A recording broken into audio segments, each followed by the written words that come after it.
ಚಿಕ್ಕಮಗಳೂರಿನ ದತ್ತಪೀಠ ಮಾಣಿಕ್ಯಧಾರದಲ್ಲಿ ಬಾಲಕಿ ನಾಪತ್ತೆ ಪ್ರಕರಣ ದುರಂತ ಅಂತ್ಯ ಕಂಡಿದೆ. ಈಗಾಗಲೇ ಬಾಲಕಿಯ ಶವ ಕೂಡ ಪತ್ತೆಯಾಗಿದ್ದು, ಮಾಣಿಕ್ಯಧಾರದ ಪ್ರಪಾತದಲ್ಲಿ ಬಾಲಕಿ ಮೃತದೇಹ ಪತ್ತೆಯಾಗಿದೆ.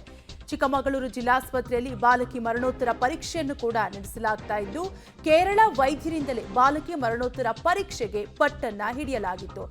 ಜಿಲ್ಲಾಸ್ಪತ್ರೆಯ ಇಬ್ಬರು ತಜ್ಞ ವೈದ್ಯರಿಂದ ಮರಣೋತ್ತರ ಪರೀಕ್ಷೆಯನ್ನ ನಡೆಸಲಾಗುತ್ತೆ.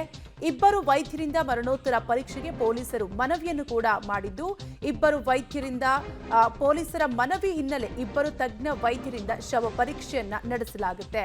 ಡಾಕ್ಟರ್ ಲೋಹಿತ್, ಜಯಲಕ್ಷ್ಮಿ ಎಂಬ ಇಬ್ಬರು ವೈದ್ಯರಿಂದ ವೈದ್ಯರಿಂದ ಮರಣೋತ್ತರ ಪರೀಕ್ಷೆಯನ್ನು ನಡೆಸಲಾಗುತ್ತೆ. ಮರಣೋತ್ತರ ಪರೀಕ್ಷೆ ವೇಳೆ ಎಲ್ಲವನ್ನು ಕೂಡ ವಿಡಿಯೋ ರೆಕಾರ್ಡ್ ಮಾಡಲಾಗುತ್ತೆ. ಮರಣೋತ್ತರ ಪರೀಕ್ಷೆ ಬಳಿಕ ಮೃತದೇಹ ಕೇರಳಕ್ಕೆ ರವಾನೆ ಮಾಡಲಾಗುತ್ತೆ. ಒಟ್ಟಾರೆಯಾಗಿ ಜಿಲ್ಲಾಸ್ಪತ್ರೆಯಲ್ಲಿ ಬಾಲಕಿಯ ಮರಣೋತ್ತರ ಪರೀಕ್ಷೆ ನಡೆಸಲಾಗುತ್ತೆ. ಇಬ್ಬರು ತಜ್ಞ ವೈದ್ಯರಿಂದ ಈ ಮೆಡಿಕಲ್ ಪ್ರೊಸೀಜರ್ ಅನ್ನ ಮುಗಿಸಲಾಗುತ್ತೆ. ತದನಂತರ ರಿಪೋರ್ಟ್ ಬಂದ ಬಳಿಕ ಮೃತದೇಹವನ್ನ ಕೇರಳಕ್ಕೆ ರವಾನಿಸಲಾಗುತ್ತೆ.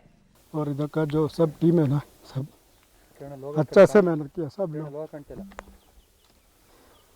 बाद में मैं फिर मिलेगा तो बात करेगा, ठीक है। दूसरा कुछ नहीं है। क्या तो फिर डाउट है क्या? कुछ नहीं सर, क्या हो गया सर? भाई बोला ना कुछ नहीं है सर। ಸುಮಾರು 2000 ಅಡಿ ಎತ್ತರದಿಂದ ಕೆಳಗೆ ಬಿದ್ದು ಪಾಪ ಶ್ರೀನಂದ ಮೃತಳಾಗಿದ್ದಾಳೆ. ಹೇಗೆ ಬಿದ್ಲು ಅನ್ನೋದನ್ನು ಇನ್ನೂ ನಮ್ಮ ಪೊಲೀಸ್ ಇಲಾಖೆ ತನಿಖೆ ಮಾಡಿದ ನಂತರ ಗೊತ್ತಾಗ್ತದೆ. ನಾವು ಅವ್ರ ಕುಟುಂಬಕ್ಕೆ ಈ ಸಂದರ್ಭದಲ್ಲಿ ಸಾಂತ್ವನ ಹೇಳೋದಷ್ಟೇ. ಯಾಕೆ ಅಂತ ಹೇಳಿದರೆ, ಬಹುಶಃ ಅವಳು SSLC ಇನ್ನೂ ಈಗ ಎಕ್ಸಾಮ್ ಪರೀಕ್ಷೆ ಬರೆದಿರ್ಬೋದು. ಅವಳನ್ನು ವಾಪಸ್ ತಂದು ಕೊಡೋಕ್ಕಾಗಲ್ಲ. ಅವ್ರ ದುಃಖ ಭರಿಸುವ ಶಕ್ತಿನ ಅವರ ಕುಟುಂಬಕ್ಕೆ ಕೊಡಲಿ ಅಂತೇಳಿ ನಮ್ಮ ಜಿಲ್ಲಾಡಳಿತದ ಪರವಾಗಿ ನಾನು ಪ್ರಾರ್ಥನೆ ಮಾಡ್ತೀನಿ. ಸರ್ ನೋಡಿ, ನಮ್ಮ ಇಡೀ ಜಿಲ್ಲಾಡಳಿತ, ಪೊಲೀಸ್ ಇಲಾಖೆ, ಫೈರು, ಯಾವ್ಯಾವ ರೀತಿ ಇದೆ ಎಲ್ಲದನ್ನೂ ಕಷ್ಟಪಟ್ಟಿದ್ದಾರೆ.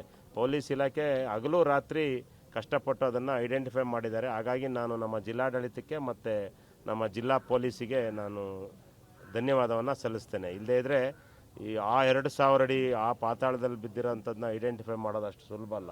ಈಗ ಬದುಕಿದ್ರೆ ಬೇರೆ ಬೇರೆ ಥರ ದ್ರೋಣಿಗೆ ಏನಾದ್ರು ಸಿಗ್ನಲ್ ಕೊಟ್ಟು ಆಗ್ತಾಯಿತ್ತು. ಇದು ಆವಾಗಲೇ ಹೋಗಿದೆ. ಈಗ ಆಲ್ರೆಡಿ ನಾನು ಒಳಗಡೆ ಮೃತದೇಹ ನೋಡಿದರೆ ತುಂಬ ಐಡೆಂಟಿಫೈ ಮಾಡೋದೇ ಕಷ್ಟ. ಆ ರೀತಿ ಆಗಿ